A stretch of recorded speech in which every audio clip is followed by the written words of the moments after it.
Hey everyone, my name is Wedge. Once again, this is not actually Battle for Zendikar spoiler season, but it's doing a great impression. While cards are slowly trickling out from the mothership, today we get to see our pre-release box, the new packaging for Battle for Zendikar with some sweet characters on the packs, and some more spoilers. Hope you enjoy this video, and if you do, remember to hit that like button, nothing like a good thumbs up in the morning.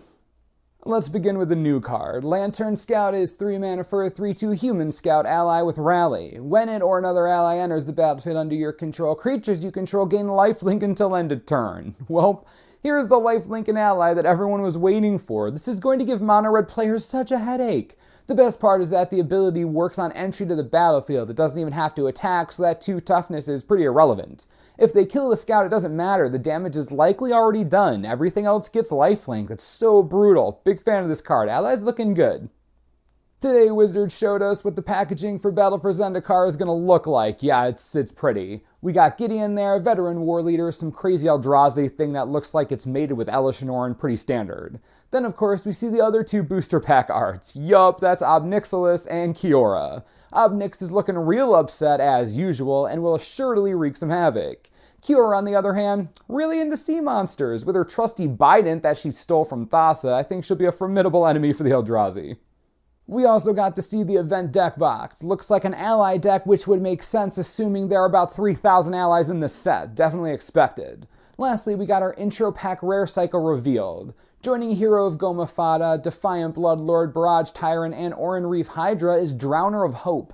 6 mana for a 5/5 Eldrazi with Devoid. When it enters the battlefield, put 2 1/1 Eldrazi Scion tokens onto the battlefield. They have the ability to sacrifice themselves to add 1 mana to your mana pool. You can also sacrifice an Eldrazi Scion to tap target creature.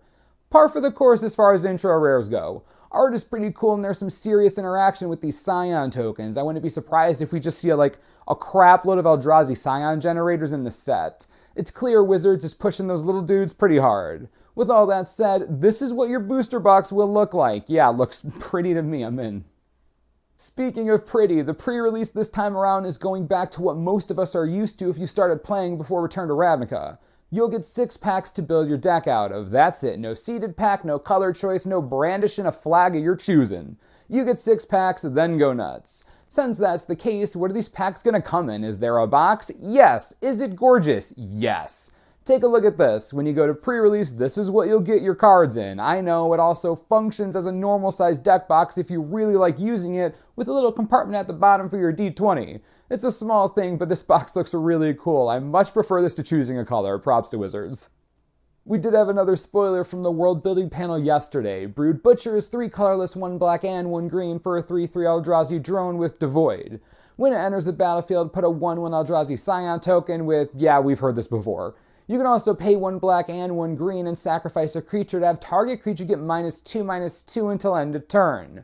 This is incredibly interesting, mainly because this is a green Eldrazi. We hadn't seen that yet for this set, only blue, black, and red until now. You know, you wouldn't think the Eldrazi would be very green. When you think about it though, they pretty much act on instinct and trundle around eating things all the time, so I guess it kind of makes sense.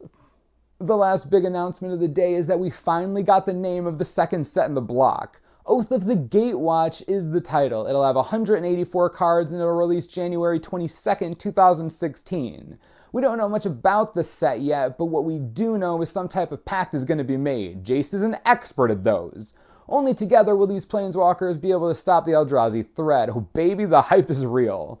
We also know now that Oath is going to mark a change in drafting for small sets. Traditionally, when a new small set comes out, you draft 1 pack of the small set and 2 of the large. Starting with Oath, you draft 2 of the small set and 1 of the large. So in January, we'll be drafting Oath Battle for Zendikar. Yeah, R&D is designing and developing to work with the change. Looks like that's all we have for today. Remember, spoiler season does start in earnest next Monday, but it's looking like we're going to keep getting more information as this week rolls on. We'll be here with more spoiler videos whenever they're needed. Anywho, what do you think? Like that we're back to 6-pack pre-releases? I do. Like the name of the new set? I'm a fan. Like the packaging? You should. It's pretty as heck. Let me know how you feel in the comments. As always, subscribe for the latest and most reliable Battle for Zendikar spoiler information you could ever need. This is the Manosaurus. I'm Wedge. Thanks for watching. I'll see you next time.